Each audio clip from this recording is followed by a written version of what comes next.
If you're a regular Zoo Reviews viewer, you know I have a mild obsession with the Halloween movies. The only problem with that is that there haven't been any Halloween games since I was a baby in 1983. And even that was a terrible Atari version that had nothing in common with the movie besides man with white mask stabs girls. I talked about it in my spooky retro games video, but basically it was so much of a mess that the carts didn't even have labels. Like, they just wrote Halloween on masking tape. Michael Myers, aka The Shape, has had some cameos recently in like Call of Duty or Dead by Daylight, but no dedicated game in 40 plus years. It's kind of weird because the movie franchise keeps going. I'll leave my Halloween movie rankings in the comments, but there have been a spooky 13 films released in the series. You would have thought there would have been a video game in there somewhere, even a really bad PS2 one to go with Halloween Resurrection. Ugh. So you want to be on Dangertainment? Let's see what you got. But no, it was so far off my gaming radar that I didn't even know RetroRealms was releasing a retro Halloween slasher last week. As soon as I heard, I dropped the $30-ish on the base game and the Laurie Strode DLC and started playing. There's a second game available now, Evil Dead, where you can play as Ash or Kelly with DLC. The store page talks about mashups, like you could have Ash go fight the Halloween bad guys or vice versa. And there's room for 4 more arcade machines in the game world, so far. So who knows? Maybe Jason, or Freddy, or heck, even Candyman. That movie scared the crap out of me when I first saw it, probably because I was only like 12. Be my victim. I decided I was just going to focus on Halloween, and honestly, about half an hour into the game on SteamDeck, I knew I wanted to review it. So strap in, lock your doors, bolt your windows, and prepare for the night he came home. Da-da-da! So as you might have seen from the thumbnail, I wanted to see if I could play this on my Steam Deck. I've got a handful of x86 devices, but I still come back to the Steam Deck every once in a while because it's got a really good bang for the buck, right? The price to performance ratio of at least the base model Steam Deck is really, really hard to beat. Now this game doesn't have an official Steam Deck seal of approval, but I played it on there and it works fine. You're always at around 60 FPS. You never really go over 50% on either CPU or GPU usage, so battery life is going to be good. And the control scheme works. It's basically a 4-button arcade game, so all that works with your face buttons and the D-pad and analog sticks, and I think you can use your shoulder buttons for some special combo moves you learn later on. But anyway, it just works. It also looks beautiful, even on the first run LCD screen, and I can only imagine it looks so much better on that inky OLED version. The game opens in Smith's Grove Sanitarium, and Michael is literally sleeping in his room with his mask and his jumpsuit on, which is weird. Like, I feel like they'd put him in a prison uniform and maybe take the mask away. Some overlord demon guy shows up and tells Michael he wants him to start murdering people so he can usher in a nightmare world. Then he gives him a knife, and he tells him he can have the sweet tombstone from his sister that he was obsessed with in the first movie. And that's it. That's the story. The devil guy lightning bolts him out of the room, and the slashing begins. As the game goes on, it doesn't get much more complex than that. Michael is bebopping and scatting his way through the asylum, then Phelps' garage, which is an awesome callback to the first movie and a couple of the sequels, and then he goes back home to Haddonfield.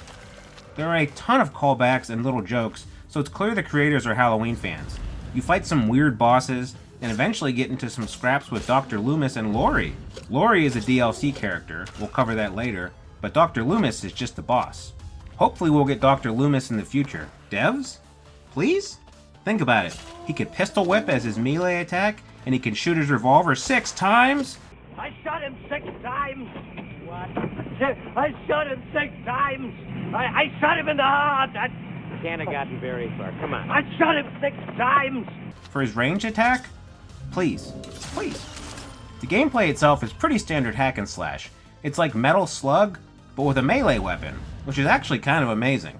You've got a primary melee attack, a charged attack where you dash and slash stuff in a line, and a ranged attack that uses up ammo. Your first ranged attack is the pitchfork. So like, where does he keep his spare pitchforks? I don't want to think about it. I also like the pitchfork in general because it's a callback to the barn scenes in Halloween 5. Hey, come on. Enough's enough, all right? Somebody can get hurt with that thing. Hey, somebody's gonna get hurt with that thing. someone gets it with a pitchfork. It's just like that attention to a throwaway, get it? A throwaway weapon from the middle of a random sequel. It warms my heart. The throwable weapon changes throughout the game, so you work your way through all sorts of sharp things, like a scythe. There's a hammer at one point. It's pretty cool. There's a lot of platforming too. Like, this gets to be a pretty serious platformer towards the end. Michael can jump and pull himself up on ledges, but he can also wall jump like freaking Samus Aran. Instead of turning into a morph sphere, he can do a little crouch slide thing to get through tunnels. The platforming is actually not that easy, so it's not a game you're gonna breeze through. It feels so arcadey that I honestly felt myself trying to do the RetroArch quick save shortcut like I was emulating an arcade game, but you can't. It's one of those games where you gotta get good. In addition, when you fall off a platform to your death or get squished somewhere, there's this cool little VHS rewind effect, and your body is recombined from bloody bits back into normal Michael. That's a pretty cool touch. They also incorporate this when you take damage. Your character pick on the top of the screen gets all bloody and messed up. The screen itself gets all bloody as you head into heavy combat too. It's a nice little touch that stuff's flying towards the camera as you're going around slashing people in Phelps' garage. The game also has grabbable tickets and jack-o'-lanterns in each stage. For a lot of these, you'll need to enter the Nightmare Realm. That's right. You get a weird demon power from the guide's beginning, and it lets you go into the Upside Down from Stranger Things, basically. In the Nightmare world, there are demogorgons and other bad guys, but also walls might have gaps that aren't there in the real world. Or maybe there are platforms of blood and gore that just happen to let you get on top of a ticket.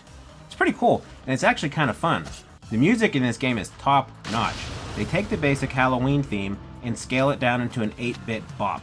Is that what the kids say? A bop? It's a bop that you never really get tired of hearing.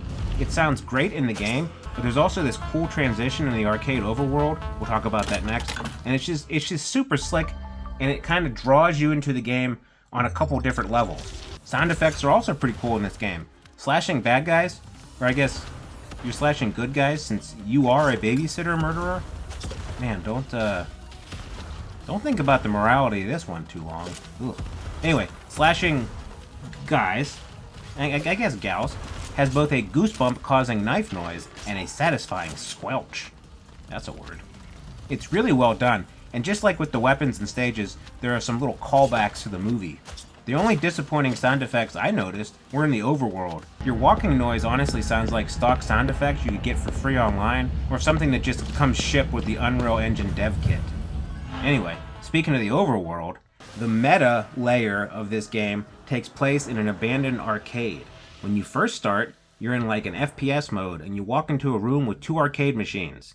If you just bought the Halloween game, that's the only one that works. If you got the combo pack, then you have 2 working games to play. There are 4 other machines covered in tarps, so I would assume there are more games to come. But anyway, you approach your machine to start the game you bought, and you can come back to the overworld after you finish each stage in the arcade game. In each stage, there are a set amount of tickets and jack-o'-lanterns you can collect. You can also grab candy corn. At least I think it's candy corn. That's what it looks like. Every enemy drops the candy corn, so you're going to get a lot of it. After you finish a stage, you can upgrade with the candy corns like money. If you get all 3 jack-o'-lanterns, you get bonus money, which means more upgrades. It's a cool little feedback loop, and it helps if you're physically unable to get good. You can upgrade your health so you can kind of bulldoze through stages. You can also unlock combo upgrades as you progress through the story, which adds some variety to the old stabby. After you beat the first stage, part of the overworld opens up, and you use your tickets to unlock all sorts of collectibles in the back room. I grabbed Judith's tombstone first, but each collectible takes 5 tickets. As you finish worlds, you get a diorama, which is this 3D pixel art thing you can rotate. It looks super cool, and I honestly want one in real life. You can also unlock a little video lounge and watch VHS tapes, which are just mini dev diaries about how they made the music, or what their influences were, that sort of stuff. It's kind of a cool way to incorporate behind-the-scenes info without being too obtrusive. Like, even the VCR lounge is off to the side in the overworld. It's just not in your face. Like, if you want to see it, go see it. If you don't, you might not even run into it. Overall, the trophies and in-game cash create a fun little feedback loop that makes it worthwhile to come back and replay stages, especially if you missed a ticket. For the DLC, which is only like $5, you play as Laurie Strode, aka Jamie Lee Curtis, aka the girl who survived all but one of the movies she was in. Are you afraid to die, Michael? Halloween Resurrection sucks. Anyway, the plot is basically the same, except the Overlord guy wants to see if he can corrupt the innocent into fighting. Wholesome good girl babysitter Lori says, "No way, Jose," but the Overlord has Tommy Doyle in a giant soap bubble or something? I don't know.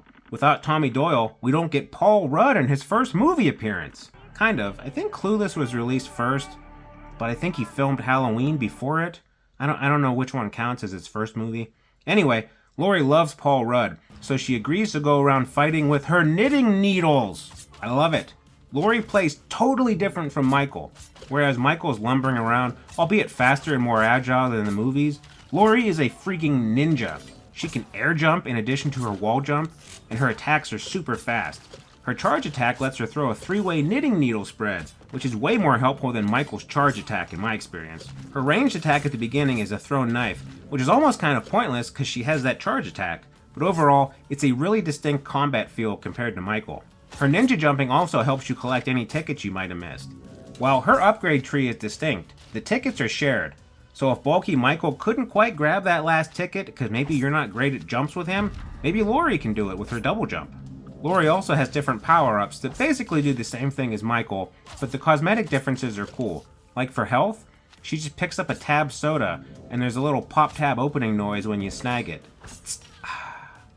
Cool little details like this, and noticeable changes, and only costing $5 means it's a pretty solid DLC if you ask me. So if you buy the Halloween game and the Lori DLC, it's going to be about $32 including tax. And I feel like this is a pretty good value. There's a lot of stuff on the Steam page about crossplay, and with at least 4 arcade boxes ready to be uncovered, there's potential for a lot of spooky crossovers in the future. We'll call it the Scary Cinematic Universe. The SCU. Let's workshop that. Even if you just want the base game, you'll still get a ton of value. There's probably 5 to 10 hours of gameplay, depending on how good or bad you are at platforming, and then the replay value is there if you're a completionist and you want to get every single collectible. Either way, I think there are worse ways to spend $30. You could always get talked into going to a pumpkin farm and blow $30 just to get through the gate with your wife and kids. And if someone gets impaled on a pitchfork in that scenario, it's an unmitigated disaster. Well, it's about time for What Did We Learn?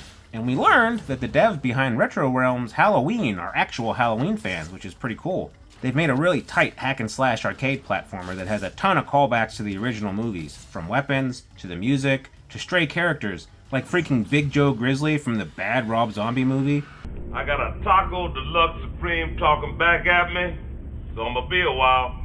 So, do you mind waiting somewhere else and let me pass this beast in peace? And even down to stuff like using the Halloween font at the beginning and the end of stages. The controls are great, the graphics are fun and retro and gory, and the music and sound effects are top-notch.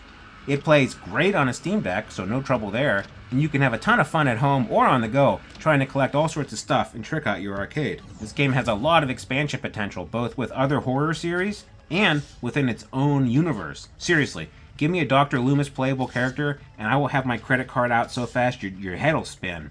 Obviously, I enjoyed this game, and I hope you enjoyed this review. It's a little different than normal, but I need a break from the weekly Ambernix shipments, and I honestly just really like this game. If you like this review, let us know in the comments, and be sure to like and subscribe and all that jazz, and we'll see you in the next one. Goodbye!